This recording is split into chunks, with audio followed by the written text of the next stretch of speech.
We don't need to talk about them as criminals. They're not. Nikki Haley, too weak, too liberal to fix the border. Have you noticed something different about Ron DeSantis lately? Yeah, we noticed too. Ron DeSantis is lying about Nikki Haley. I wonder why. Donald Trump is running for his issues. Nikki Haley's running for her donors' issues. I'm running for your issues. Just a sample of the attack ads that flooded the media in Iowa. Federal election filings show the candidates and their allies spent more than $123 million in advertising, which breaks the record set in the 2020 caucuses. Ron DeSantis took the brunt of the negative ads, nearly $48 million worth against him. Nikki Haley was next, $24 million against her. Former President Trump faced $23 million, and the current president, $21 million in the state. And so now I think I understand why Ron DeSantis often says, with all that was against us, blah, blah, blah, about coming in second and all of that. I get it now. That's a lot of ad money against him. Miranda Devine, Fox News contributor and New York Post columnist. I want to get your take on the cash that was spent.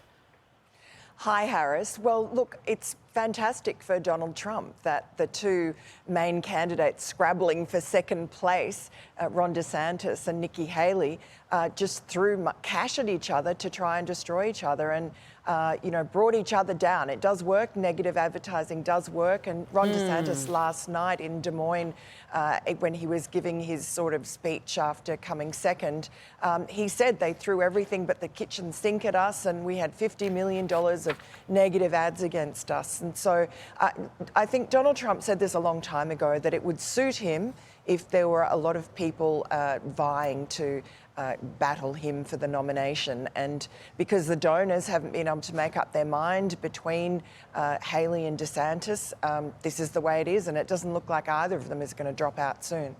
So that's really interesting. I want to get more of your take on why the negative ads work. I mean, whenever you interview voters now, I'm sure you're finding it too. They want somebody to bring the country together. They don't want all that negativity. But what you're telling me is maybe they don't know what they want. Well, look, I talked to some voters last night at a caucus event in Indianola, which is just outside of Des Moines, and they went 53% for Donald Trump, but they were also 27% for DeSantis. And the ones who were going to vote for DeSantis and did vote for him mentioned that they didn't like the debate at which Nikki Haley and DeSantis were tearing strips off each other, the most recent one. They were so negative, so carping.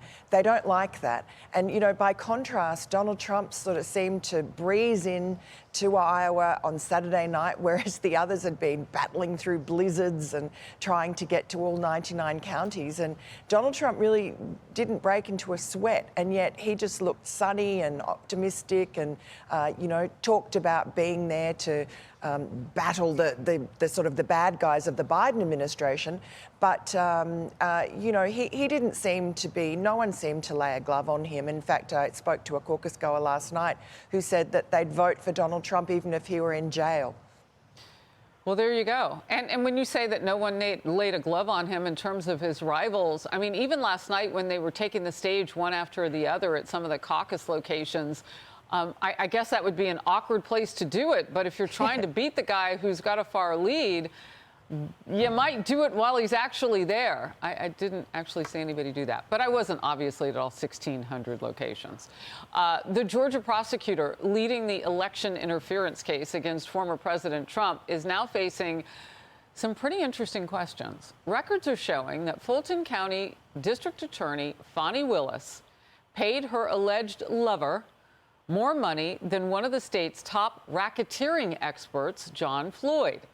The contract showed Floyd got an hourly rate of $150. Wade, who Willis appointed and allegedly had a romantic affair with, even though he never even prosecuted a felony, got $250 per hour. Earlier this week, Fani Willis was claiming that all of her counsels were paid the same rate. I wonder why she doesn't know that those things are, like, fact-checkable. A scathing op-ed says Fani Willis cloaks herself in God and race to say she's above criticism. On Sunday, she claimed the accusations against her and Wade are because they are black. Here's what Clay Travis told me yesterday. This is a dead prosecution. I think Fani Willis is going to have to step down. I think Nathan Wade's going to have to step down. And if the state of Georgia really gets into this investigation, which Governor Brian Kemp on down, everybody should be involved in this. I think it's possible there's a criminal prosecution against Willis herself based on these allegations. Miranda, your take. The corruption is just unbelievable, and she should be taken off the case immediately. I mean, she should be prosecuted. She's been living high on the hog with the money from the government that was meant to be spent on this prosecution. It's a political prosecution. It's a witch hunt. And ultimately, it's very good for Donald Trump.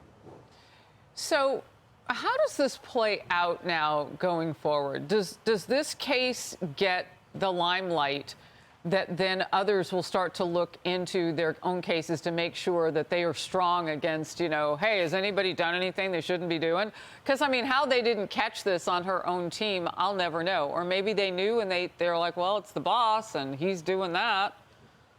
Look, I think the bad odour around this Fani Willis case is going to spread to all the other cases against Donald Trump. They're all seen by the voters as much the same. You know, 81 felony counts against Donald Trump. It's seen as political. Donald Trump makes the point that each case it comes to fruition right before very important dates in the election. And so it's just seen by his voters as completely irrelevant, bogus, and just a ploy for Joe Biden to knock off his rival because he's so frightened of him. It doesn't make any difference to the voters. They will still vote for Donald Trump. Well, look, authorities are looking into it.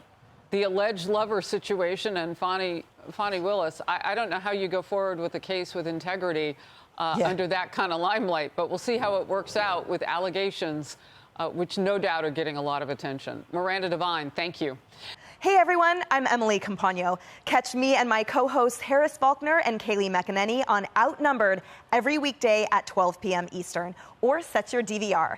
Also, don't forget to subscribe to the Fox News YouTube page for daily highlights.